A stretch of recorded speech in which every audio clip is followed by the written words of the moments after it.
ভারতের মহারাষ্ট্রের অমরাবতীর একটি সরকারি হাসপাতালে ভয়াবহ আগুনে প্রাণ গেছে ৩ নবজাতক শিশুর। আজ ভোর ৩:৩০টার দিকে অমরাবতীর জেলা মহিলা হাসপাতালের বিশেষ নবজাতক পরিচর্যা ইউনিটে এই দুর্ঘটনা ঘটে। হাসপাতাল সূত্রে জানা গেছে, আগুনের সময় ওই ইউনিটে চিকিৎসাধীন ছিল ৩৯ নবজাতক শিশু।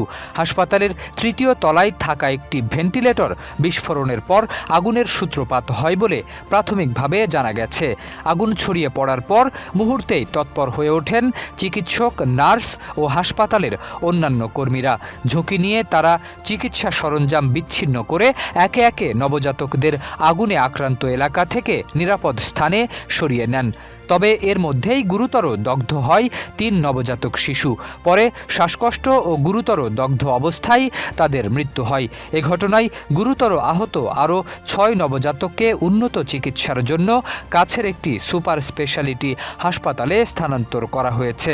আগুন লাগার পর চিকিৎসাধীন কয়েক ডজন নবজাতককে দ্রুত নিরাপদে সরিয়ে নেওয়ায় বড় ধরনের প্রাণহানি এড়ানো সম্ভব হয়েছে বলে জানিয়েছে হাসপাতাল কর্তৃপক্ষ।